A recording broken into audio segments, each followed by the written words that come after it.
I wrestled with imposter syndrome for many, many years. And in 2018, I had an experience that really opened my eyes to what was causing that and allowed me to overcome it.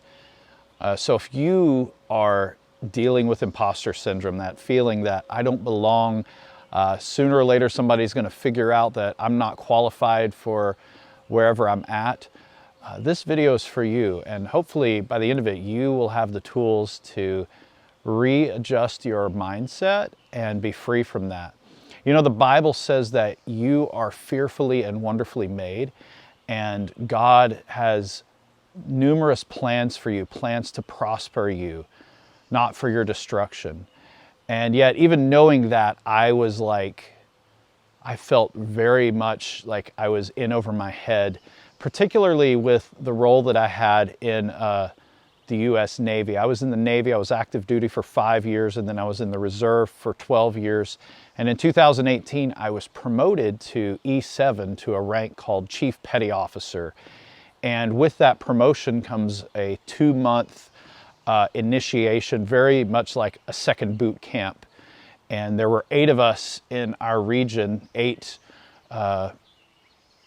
that were promoted, and so we were going through this initiation process. Lots of physical activity, team building exercises, leadership training, lots of knowledge-based things that we were being tested on.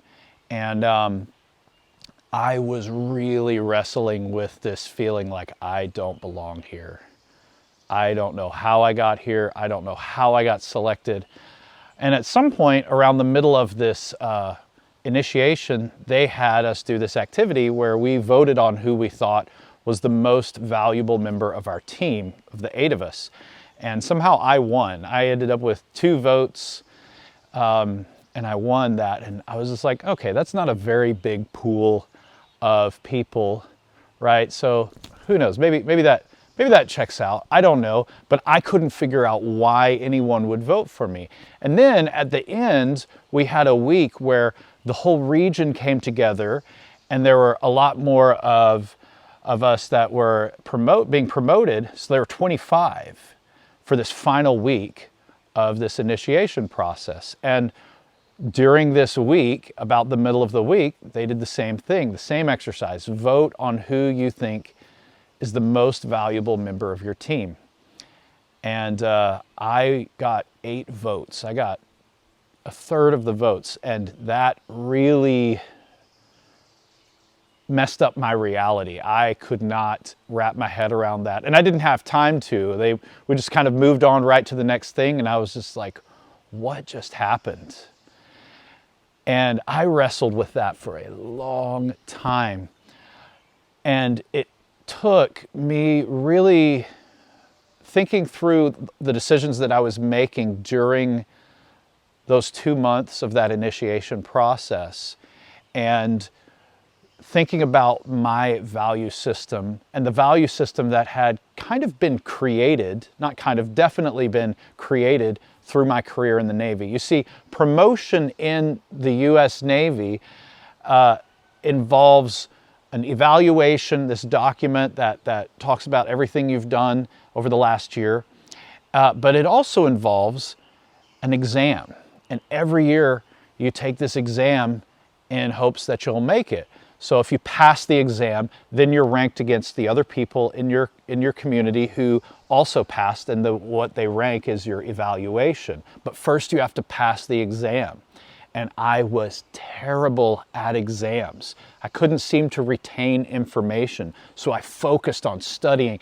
There were 2 or 3 different apps that you could study for the exam, and I'd study and study and study, and I'd still fail the test. I'd have a good eval, but I'd fail the test, so I was not promoted.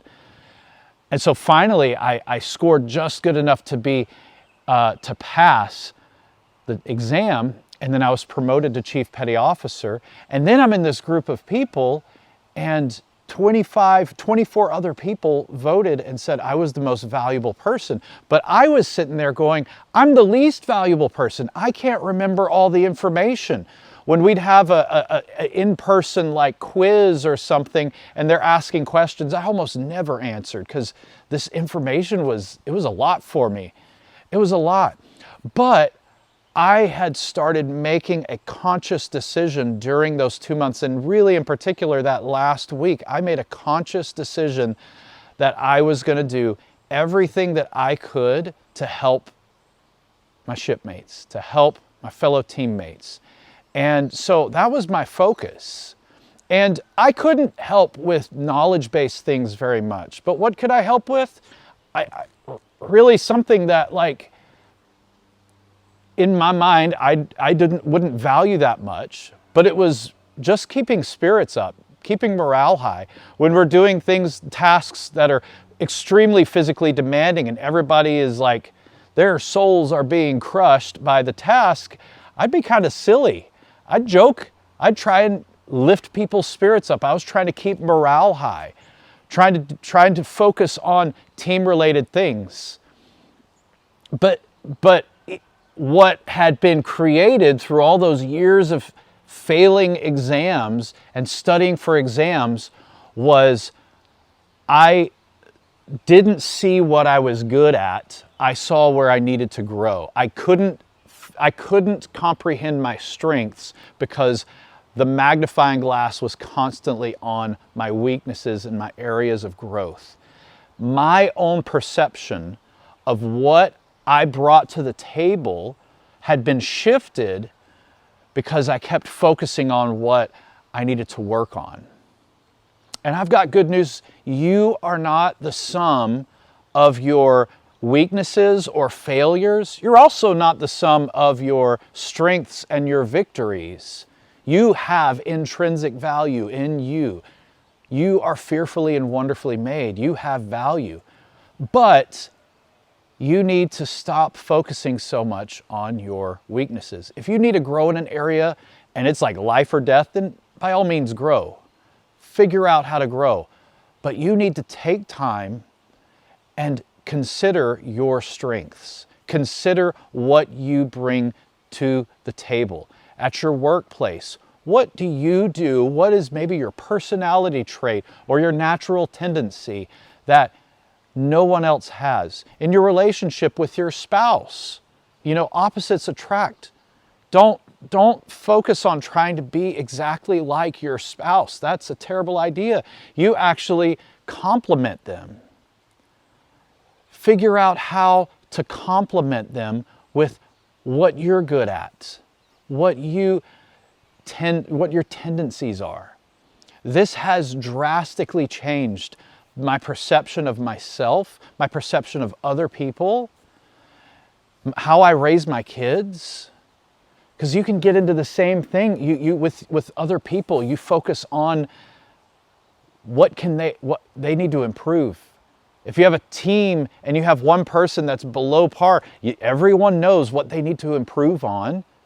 Sure, everyone has room for improvement, but focus on strengths. Focus on your strength. Take some time today, get out a piece of paper and write down, I like this about myself. And read it out loud. Say it in the mirror. I like your personality. I like how creative you are. I like how I'm a morning person. I like that about myself. Change the way that you value success and you will change your value. But if you are ranking yourself, it's going to end bad. You're always going to, that's exactly what I was doing. I was ranking myself based on my ability to take one exam. And I found myself to be the least valuable person in the room.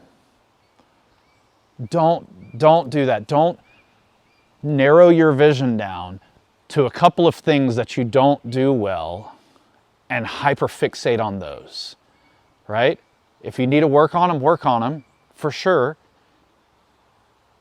But you need to take time and focus on your strengths. Find out what you're good at, what you bring to the table, and celebrate that and celebrate it in others.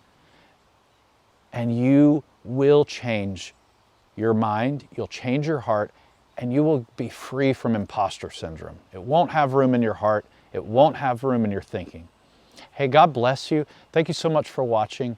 And if you like videos like this, please subscribe and like this video, and I'll see you next time.